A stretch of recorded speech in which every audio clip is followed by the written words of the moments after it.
Hi guys! I'm on the lookout for some brave, curious and silly explorers to join me on an adventure. Well, let's put it this way. Have you ever wondered what it would be like to bounce along inside a giant bubble? How about a hike in a tropical jungle? Or what goes on in a top secret superhero lair? Watch out for flying underpants! Is this a yes, yes, yes? I'm Connie, Chief Adventurer at Armchair Adventures, a super fun and a little bit bonkers podcast for kids aged 6 to 10. Each episode is a brand new adventure, and you're invited. What makes it super special is that I've jam-packed it full of sing and move-along fun. You can listen wherever you get your podcasts. Where will your next armchair adventure take you? You are listening to Comedy Club for Kids presents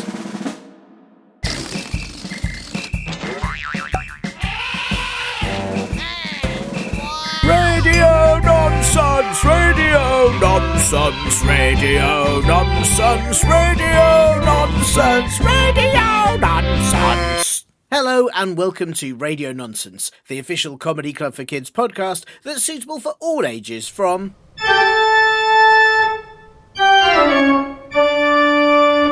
2 and everything in between.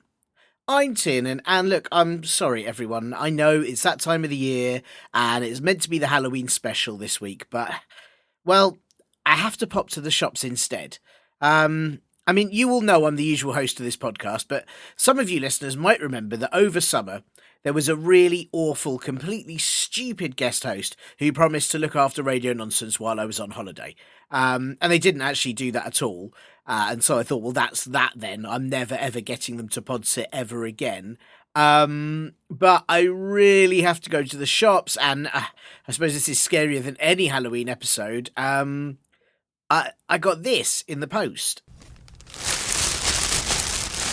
This Apple Podcast review was sent by Joss the Boss, who says, please read this and ×2 floblob. I don't really know how I do that. So I have to read it once normally, like, please read this, and then I have to read it again like this, flobloblobloblob.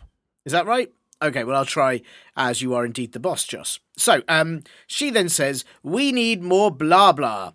Please, she be funny. Also, I love your podcast, and I think you should read this because I just sent you Infinite Stinky Tortoises. Also, you should do an episode on Coventry with the question, what's the best Cov is? Now, obviously, again, but in flubub.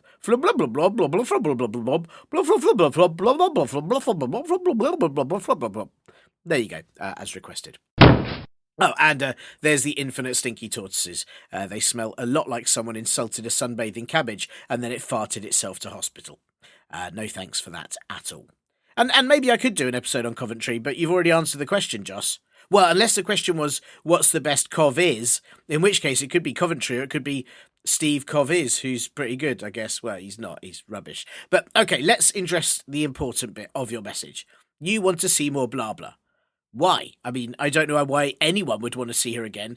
This is meant to be the Halloween episode, but I do really need to pop to the shops to get 3 bags of premium gravel, 2 pints of confused limes, and a jar of pickled neckwear. So, I'm sorry to say this, but I needed a pod sitter, and who to call but...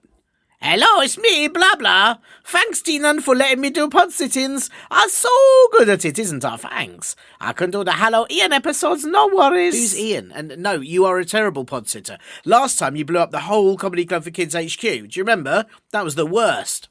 Yeah, but apart from that, I is great pod sittings, right? No, not really. But no one else around here was available. I tried calling Agnes Rumble by Rose, but she's watching a plastic bag fly around the park. Then I tried texting Padelo Gaspill, but he's on holiday in a cupboard. And I tried Linda, but Linda, yeah, she's not around either. So I can't believe I'm asking you this, and scarier than any Halloween episode, really. But can you just watch over the podcast while I'm out? I'll be an hour at the most. Oh, of course he is. I will do the thank you. Any instructions for BlarBla? Yes, read the other messages in the mailbag if you can. Do all the info stuff that you have to do, and that's it. Oh, no, wait, don't touch anything in the box that says terrifying Halloween things, okay? Because I will deal with that when I get back. Yeah, sure, I could see. Okay, bye, you can go shops now. Okay, no need to shove me out of the door. Hello, it's me, the best podcasting person's BlarBla. I knows what I'm doing. Read the mailings, says the wordies, and then I touch everything in the box. Okay, first the mailings, but maybe I'll look in the boxies now. No, maybe it's not. Okay, mailings. Someone called Barney is better from the Untied Statesies sent this. I'm happy Barnsy's all better, as it was sad if he was sick everywhere in people's faces and on dogs' heads. This Barney, though, who's better now, says, hee, your podcast is so cool. Do you like beans? How about tacos? Barney says it's my podcast. Haha, take that, Tienans. It's official now. This is BlarBla's. Thanks for saying it's cool, Barney, but I'm very warm and I have to open all the windows.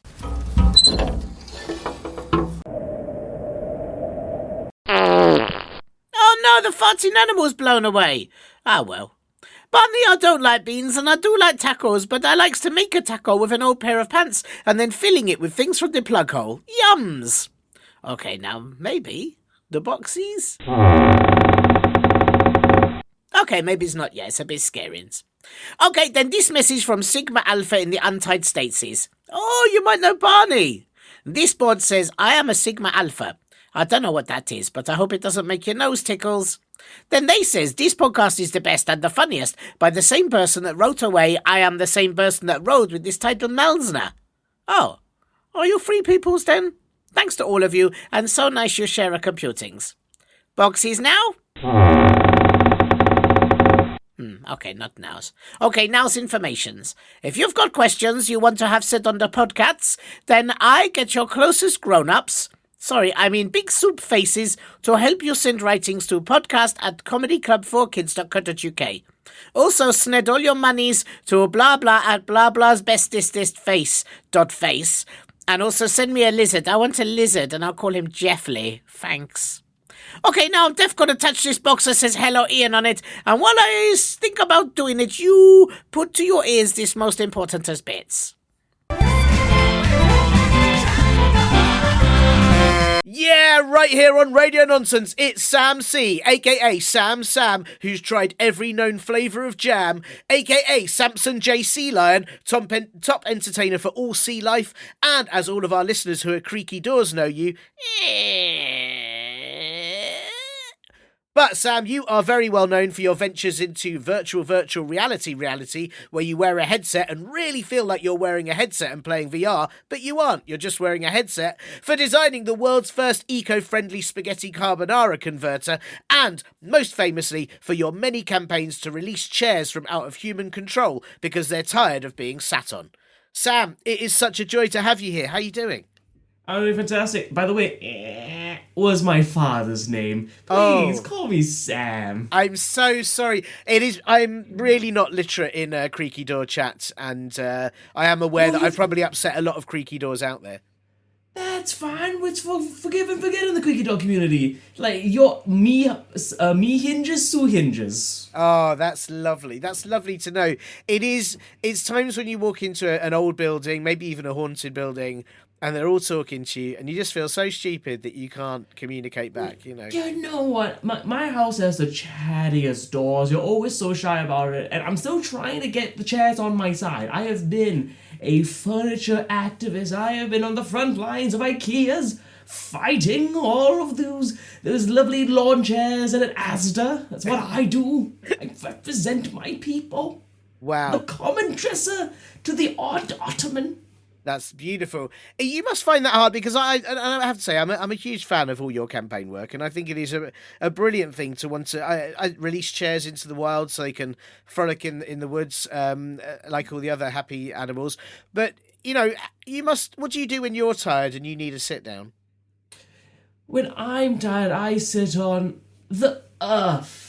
Wow. You've got to be careful, though. It's a little bit round, so I do slide around from time to time. But, just honker yourself down, hold on to a goose, and just believe in the future. That's what I do to relax. So that's next time.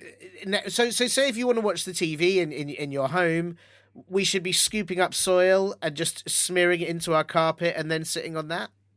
Why do you even have a carpet? Oh, yes, what is it there to protect? Who is it there to protect? You or the floor? Neither. Oh. It is there to be a free piece of a rug. That's true, isn't it? That is true. That carpet should be flying through the skies around mountains and flapping its wings freely. And yeah, and I'm sitting on it. That's awful. Yeah. How could you, sir? How could you? It's you really. I mean, I have to say, you know, we barely started this show, and already you're making me rethink much of my life. And I'm starting to think that when we stop talking, I'm going to have to throw all the. Well, not throw the furniture out. I was sort of gently throw let it? leave. Yeah, I was going to say throw is not the right word. Open Yeah. a door, put a little bit of cheese on a plate, and let him sort of get accustomed to the outside. You know how like you sort of like want a fox to stay in your garden? Yes. Nothing like that. Absolutely. Oh, I nothing see. like Oh, that. see, nothing like that. Oh, No. Oh, that's 180. awkward. Completely different. right. And is that why? Is that why we don't use foxes as furniture?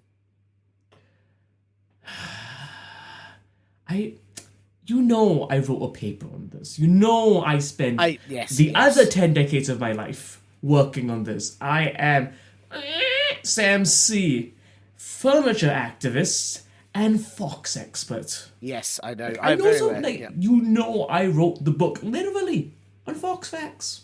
Yes, and I remember that you spent. It was a good 6, possibly 15 years where you were trying to sit on foxes to see if they would work as chairs. I think you really studied that quite extensively, and I'm trying to remember your conclusion was no, they're rubbish chairs. Is that right? After 17 years of doing the experiment, I concluded that foxes were foxes. Yes. That's yes. science. That's so much science I did. Yes, I mean, but what's confusing to me, right? What's confusing, and you know, I'm going to openly admit here that maybe I've got this all confused. But horses are horses, but you can sit on a horse. But foxes are foxes, and you can't sit on a fox. As the sort of a poet laureate once said, a horse, of course. But you cannot sit on a fox. Yes, right. That's in the British Museum. That's literally tattooed on the side of the British Museum. A horse, of course, but you can't sit on a fox. It is, It cost me a lot of money. I was going to say, savings. and it was remarkable that you chose to tattoo it rather than paint it as well, which I thought was really something special. Like, buildings don't often get tattoos, but you've really done something interesting. No, see, the thing was that I went on Temu and tried to get like a tattoo gun, but it came really big. You know how Temu is. Like, Yes. for me, it was the first time it was bigger than the picture described. So I was like, well, I should tattoo this on something. And I typed in the word British, and the museum popped up first. It was either going to be that or a fish and chip shop in Sussex. Well, that's fair. Was the museum happy? Because, you know, often the issue with tattoos is unless they're the kind of brilliant water transfer ones that many of our listeners listen to, sometimes people get them and maybe they regret it and you have to change it or have it removed. Like, how did the British Museum feel about this giant tattoo? Not good. They knew it was me. They did some terrible things to a folding chair in response. Like, I really don't want to. I don't want to cover it. Oh, that's awful. awful. It was a rough day. It was a rough day. That is a rough day. Wow. This, you get yourself. You know, it's what I admire about you, Sam. That you get yourselves into these situations with no fear. You know, you know that what's most important is the facts about foxes not being furniture, and that everyone needs to see that. And it doesn't matter how you publicize that, you're going to do it.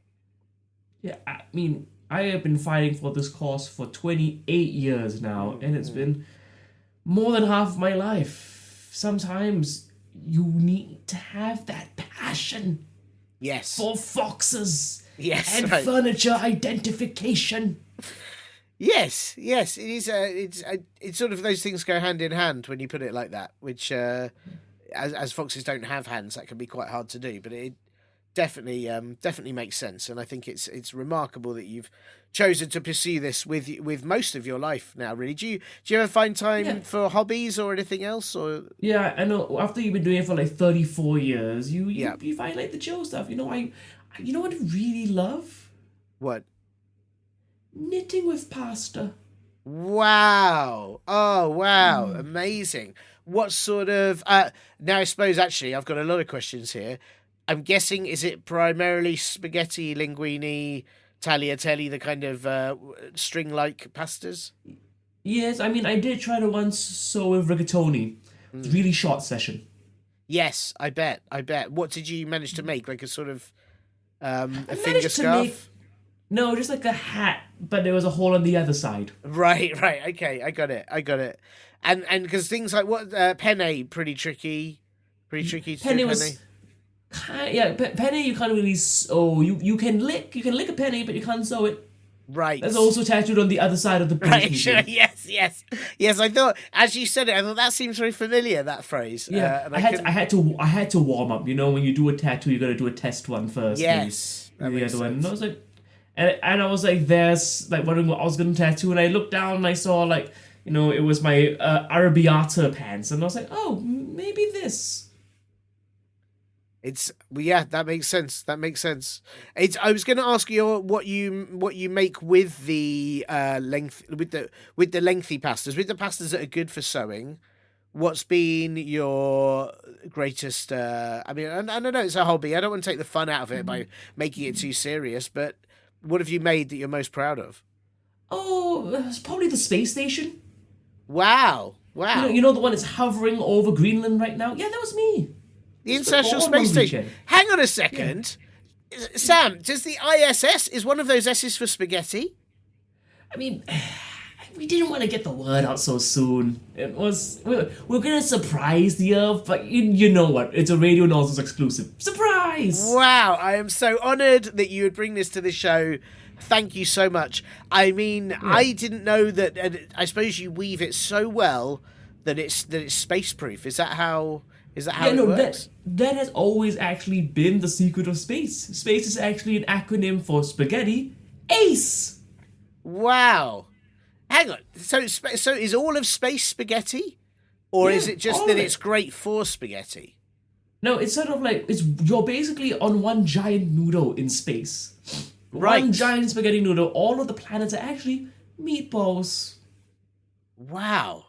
This is amazing, but I suppose that's why only certain people can be astronauts, because you've really got to have a big appetite if you're going to go to space. All the training. You have to train at every sort of buffet and Sizzlers you can find. I don't know if Sizzlers is a place that exists in this country. If it doesn't, it's a special spaghetti shop. Right. It's spaghetti. It's only a shop for spaghetti. No sauces, just plain spaghetti. Yeah, because that is the deep recesses of space. It is one giant spaghetti, but not a lot of gravy. Wow. That's the most disappointing thing about the universe. It's low gravy. That's really hard. It's hard to. And hey, I'm a pasta fan as much as the next pasta fan, but hard to do without sauce. Hard to eat that much pasta with no sauce. Yeah. That's why the pasta making is the hobby, but the true thing I've been working on for 45 years is trying to get gravy to space, just to have a bit more flavor. Yeah, and I've seen liquids in space. They all just they don't act how you want them to act. They just kind of turn into bubbles. They float away. Very hard to put that on your pasta. You know why? Because those weren't good flavors. Right. Space knows when you don't season. That's why you gotta taste the food. Wow. So hang on. So every time liquid goes into a bubble and floats around space, it's because it's not a very good flavour. Yeah, because it just wasn't seasoned well. That's why all the astronaut food is terrible, because they think we've got to make this dry and easy to pour. And those fools, if they just made a really nice, like, roast turkey, it would sing. We all know that space rejects gravity when it comes to seasoning. Wow. So we need space chefs. That's the next big move. Space chefs, real culinary experts. You could go into your pasta space station and cook up a real treat. But not cook up the space station, obviously. Which is why for the last 59 years I've been working on my project of MasterChef in space. Wow. Thank you. Wow. That's a big... So, and so all the contestants go to space. They've got to make the best space food. What happens when one of them loses and goes out of the competition? Well, we give him a little dinghy. Right. Good luck. Just Wow. gotta sail back to London. And yeah, it's kind of like a thing. Every episode we go further and further down the space noodle. So when you get to the last episode, you either really need to win and cook for space, or, well, hope you've got good forearms, because you're gonna be rowing, son. Rowing. And I also like they have to go back to London even if they're not from London. They still have to. Yeah. That's where they'll That's- end up. So they that's might have to hardcore. travel through space and then still have to travel again. Yeah, I don't care if you're from Hamburg, Germany. You go report to Trafalgar Square. Wow. That is in the contract of Space Master Chef. I mean, I can't wait to see this. I hope this airs on TV very soon. This is very exciting. And I don't want to get the kids too excited, but if it's successful, we will have a junior Space Master Chef. Fantastic. And will kids have to row the dinghy back to London if they lose, or will there be a grown-up that does that for them? Well, if they don't roll the dinghy back to London themselves, how will they learn? Sure, that's fair. Very sensible. Wow, Sam, what an enlightening conversation it's already been with you. And, I'm not sure if you're aware, but one of the reasons I asked you on Radio Nonsense is because we have had a question sent in that I think you are the man that can answer it. But before we get there, I've got a couple of admin questions. How do you feel about admin questions? Are you okay with that? I have been in love with admin for years. For the past 64 years of my life, I have been a passionate fan of admin. You all know that I had... You know that I was the one that arranged the first Olympics. Yes, way back yes. when.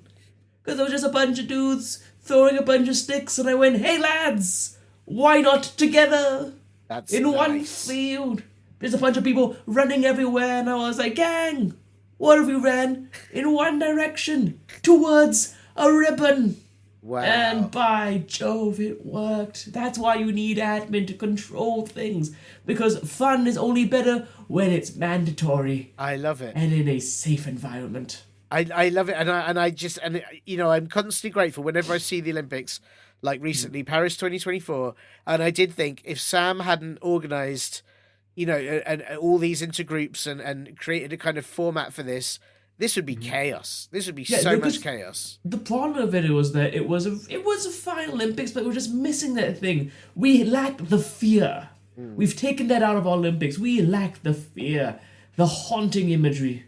And that's why I was like, what can we do to make it better? And I was like, I know. We will have this haunted red floating ghost with the biggest eyes you've ever seen be our mascot.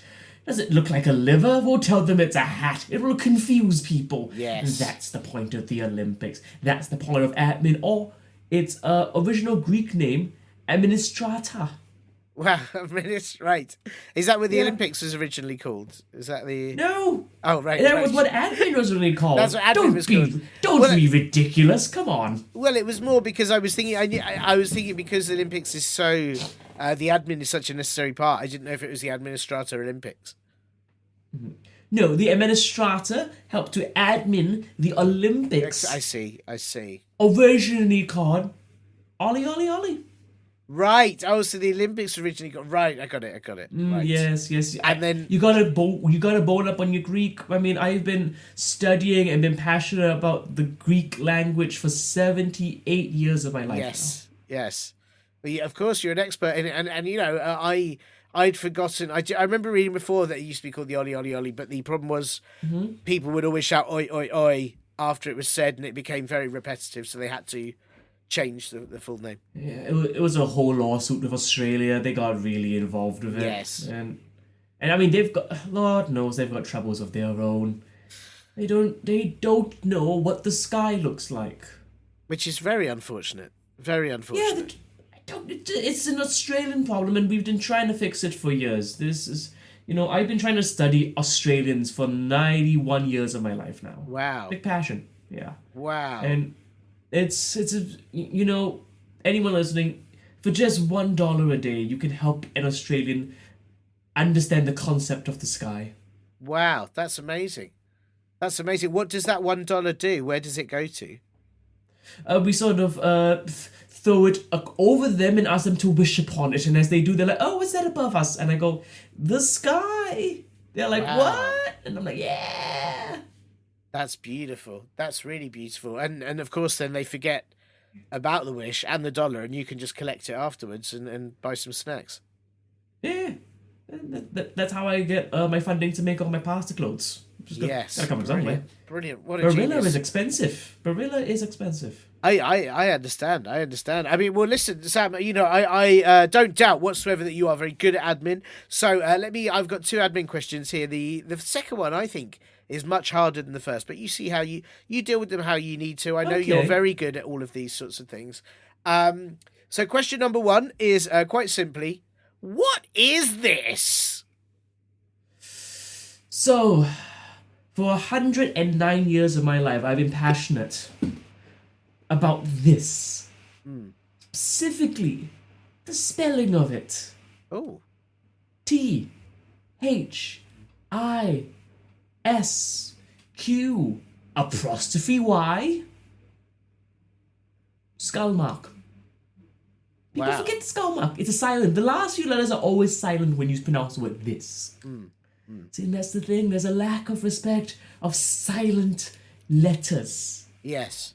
Yeah, letters like and I mean the classic. How just people forget them. We shan't forget our friends, the silent letters. They're some of my favourite letters actually, and of course because your name is Sam, but there are, I believe, 36 letters when you spell your name, aren't there? Is that correct? 37. I just got a new one last week. Oh, lovely! How nice! How nice! Congratulations! Thank you. You know the classic, middle of little. And I was like, oh, you tease me, ambassador. Let's get another one. Yes, they are good for that sort of thing. That's fantastic. So 37 letters in Sam, and my name, obviously Tiernan. Strangely, 15 letters, but in June, during the month of June, 79. Yes, we all know it's the weird June exchange rate. Yes. That's the one we never really talk about. It's the silent exchange rate. Yes, but very important. You have to remember it, otherwise spellings go all over the place. Only in June, or as we call it in my household, June. Yes. What listeners won't realise there is you said all of the silent letters that followed that, but obviously they're silent. Yes. No, you know, the medium of podcasts, sometimes it's hard to see words being said. It is, isn't it? And I sometimes think podcasts would be a lot better if, as people were listening to it, all the words maybe flew out in large sort of 50-foot letters from their devices so that they could read. Yeah, but we don't need any more jams on the A1, I'll be frank with you. That's also true. Yes, that's true. That's very true. Yeah, very sensible. It's always the thing with you, Sam. You always think, I'd say, 15, 20 steps ahead of everyone else. Well, stepping ahead and thinking ahead, for 118 years of my life, I have been passionate about this. You know how big I am and how big my feet are. Yes. I always have to think ahead, a few steps ahead of a problem, because I need to plan about where my giant feet are gonna go. These little suckers ain't gonna plan themselves. I gotta have a whole itinerary for them. That makes sense. Oeuvre of ideas.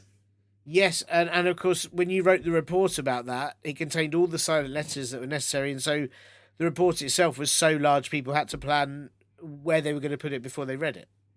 Yes, we've been planning out this idea you've had, Tiernan, of just giant words from podcasts flying out of you.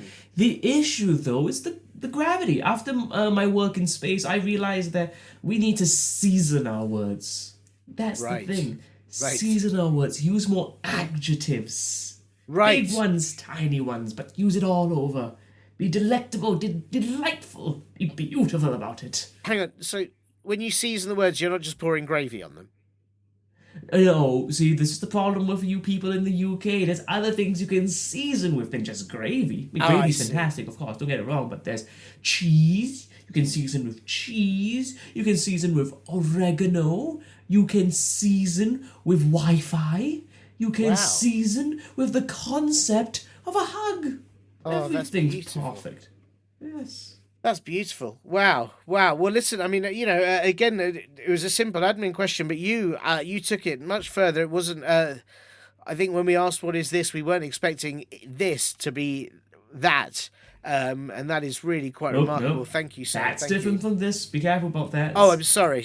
And obviously, when I said that, I did spell it with the 18 additional. Yeah, it's because people spell that with a lot of hard letters. Too loud letters, I would dare say. Hate those. Ugh.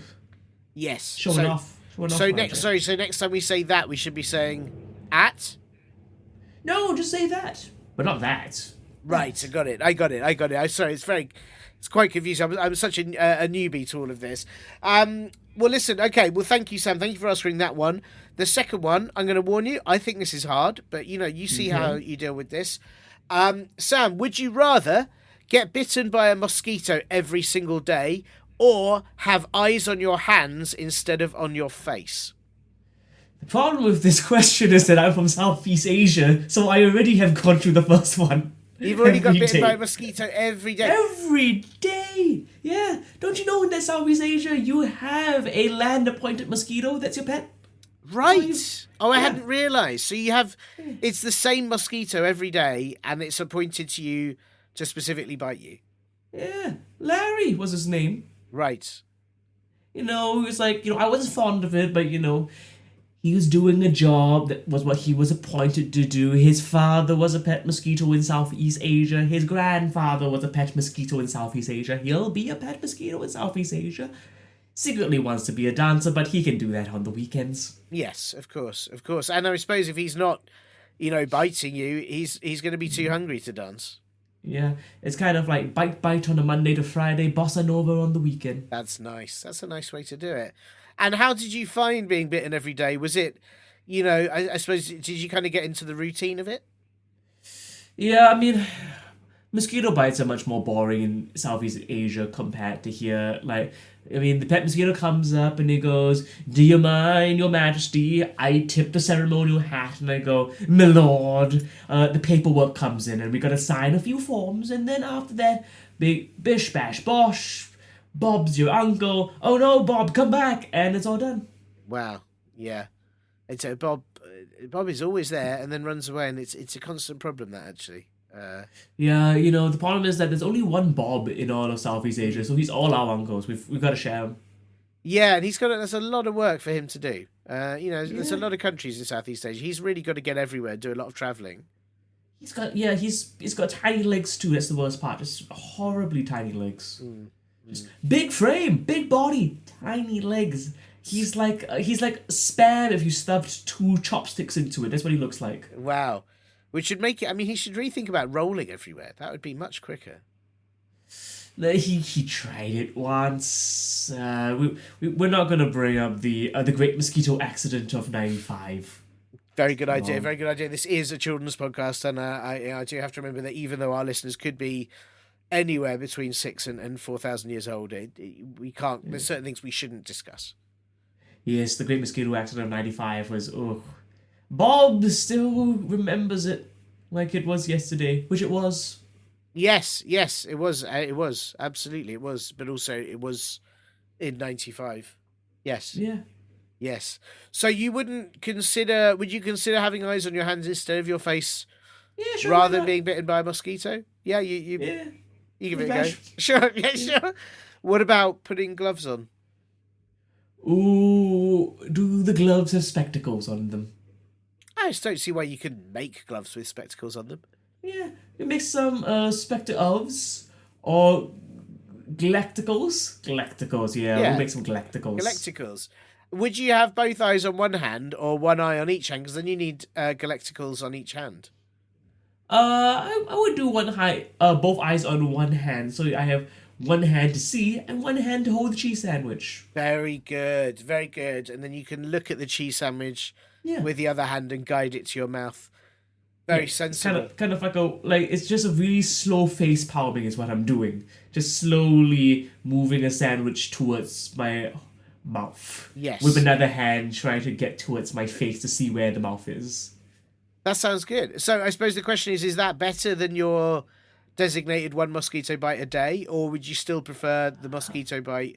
And I know you don't want to upset Larry here, so, this is just hypothetically speaking. Larry I mean, doesn't have to get hurt I'm when we sorry to discuss this. say this, but Larry doesn't listen to the podcast that often. Oh, unbelievable. Yeah, no, years. That's the issue. Oh, yes. Yeah, that's fair. Yeah. That's fair. So I mean, I do love the blighter, but, you know, it's been years. It's been years. Sure. Got to put the old boy back on the farm up north. Sure, right, sure. Yeah. Sure. So does that mean you're choosing... Hang on, does that mean you're choosing hands, or you're just putting Larry in a farm up north? I'm putting Larry in a farm up north first. Right, sure, and then let's get them peepers on my fingers. Wow. Well, great. Thank you for making that decision, Sam. That's fantastic. Nice to have such a decisive thought process for these admin questions. Now, listen, this is the big question, though. This is we've had this sent in. This is by Theo, who is 9 years old in Stinky Hippo years. I don't know if you know the Stinky Hippo age chart. 138 years of my life. Stinky Hippo research. Yeah, Right, I know. of course. 9 in Stinky Hippo years is similar to about 12 in outrageous orangutan eras. Yes. So Theo's been around for a while. Quite a while. Yeah. Yes, it's nice to get someone so wise writing in, actually. So that's Theo. Theo is 9 years old in Stinky Hippo years. And Theo says, please read this. Well, I'm going to. That's good. Do bananas poo? Oh, it says, do bananas poo because of the disgusting brown bits on them? No. For 149 years. Wow. I have been trying to convince these damn bananas to clean up after themselves. No, they make little poo spots everywhere they go. That's why I helped to invent the plantain. Right. 'Cause I realized if they're not going to clean up after themselves, what if we disguised it? Oh, now they're green, it's healthy. Oh, those aren't brown spots. Those are just patents. Wow. The plantain pattern. The patented patents of a plantain. Perfect. But here's the thing: is plantains are like bananas when they get, because I don't know if Theo's talking about the brown spots on the outside of the banana. Sometimes they get brown spots on the inside of the banana and they go all mushy. Yeah, no, the problem is the brown spot inside their hearts. That's the problem with these poopy bananas. Yeah, they just don't believe in themselves too much, and that's why the Plantain Project was invented, to give them a new lease on life, give them a new coat of paint, give them a new backstory. It's the witness relocation program of bananas is what it is. Wow. I just think, as part of me, sometimes when you see a banana, and obviously I'm not talking about the ones in their heart, I'm talking about the ones on the outside, on the peel. Sometimes they get little spots, and you think, you kind of look like a cool, like, banana-shaped leopard. No, that means that they're starting to make little poopies. That's why they're little spots. We don't like that. We want them to clean up after themselves. But then they leopards don't have the self-confidence. What I was going to ask, are leopards actually covered in little poopies as well? No, leopards are actually the banana's cousin. Right. Those are just designs to stand in solidarity. Do you know the actual colour of a leopard? No, I don't. No. Yeah, it is actually the colour of your eyes.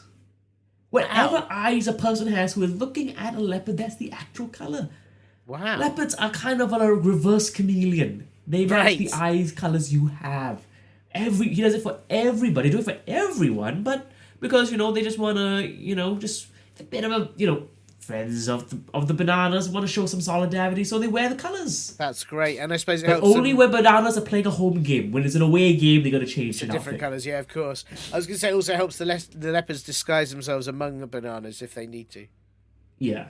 Yeah. Oh, it's hard to. That's why shopping in the supermarket's dangerous. Because you're like, oh, is that a banana? I'll get a bundle. Oh no, a leopard. Yeah, it's happened to me twice. Got me again, Sainsbury. Yeah, it's bad because they never say it's on the 2-for-1 offer, so you're just not expecting a leopard. You never realize a 2-for-1 offer means you buy something, you get the item and a leopard. And a leopard, It's a horrible surprise at checkout. It's awful. It's really awful. They won't fit in the bags either. They don't fit in the. Yeah, they keep Bags for ripping life. up my bags for life, and I'm Yeah. like, is it really for life? Yeah.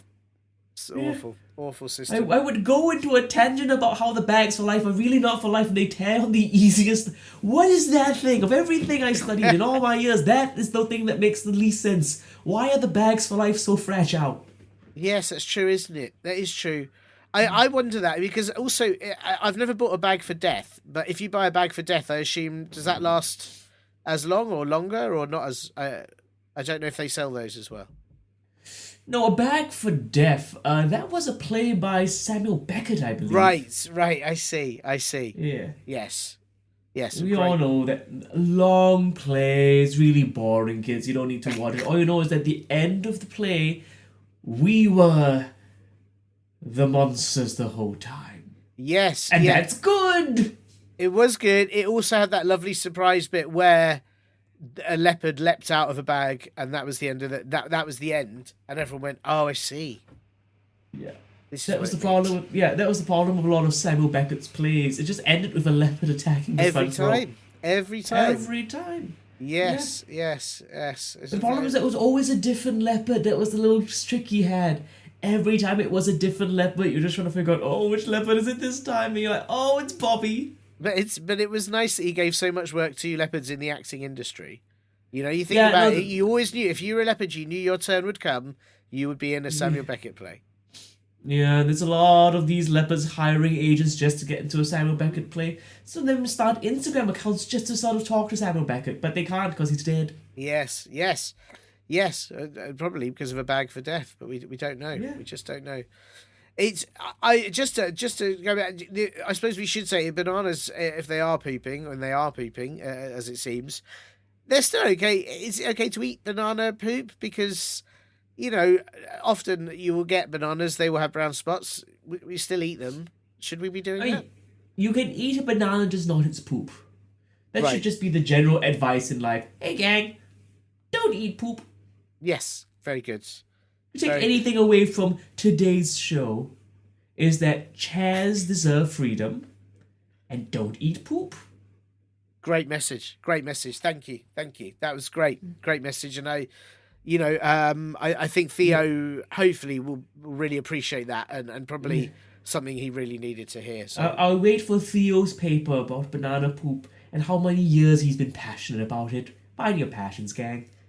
beautiful. Well, thank you, Sam. Listen, thank you for your time. Thank you for your expertise. Thank you for your incredibly large feet and all your wisdom. I appreciate all of that. And have you got much coming up in the next 200, 300 years?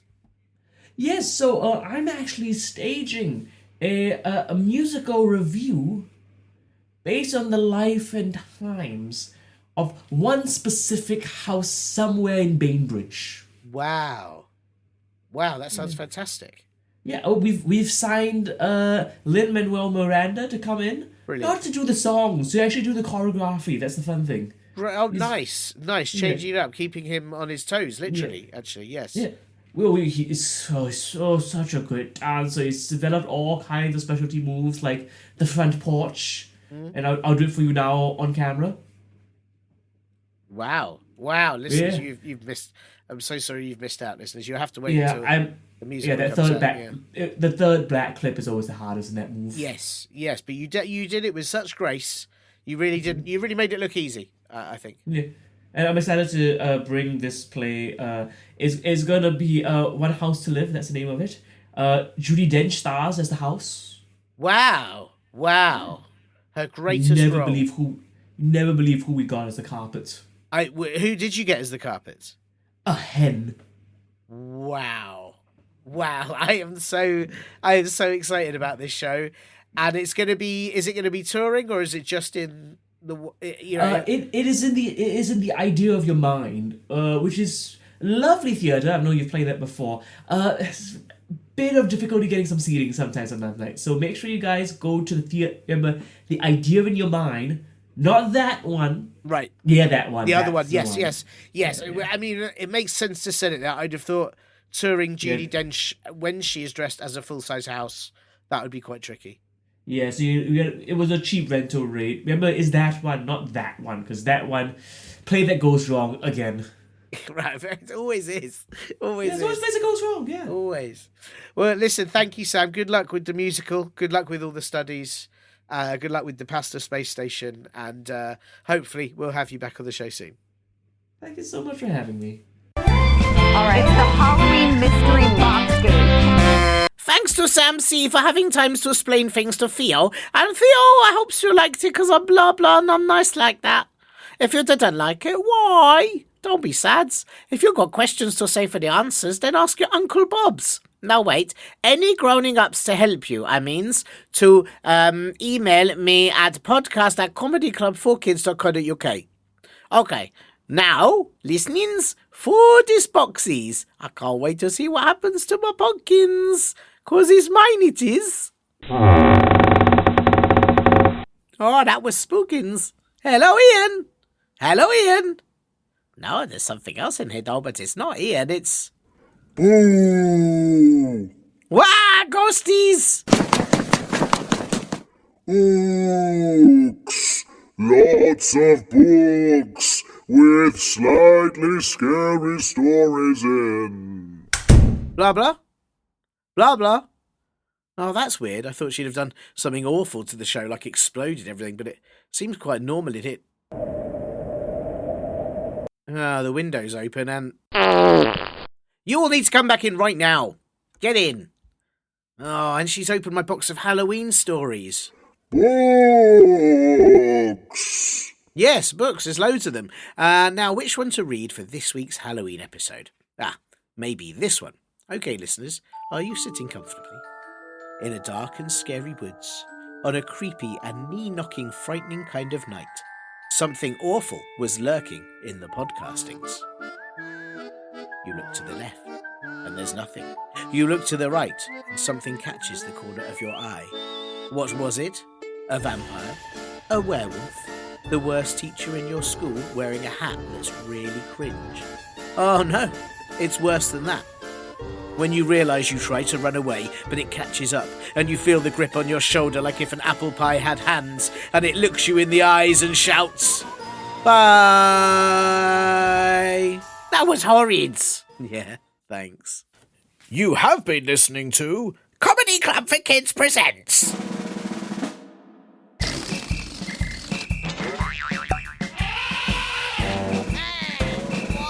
Radio nonsense, radio nonsense, radio nonsense, radio nonsense, radio nonsense. It's the end.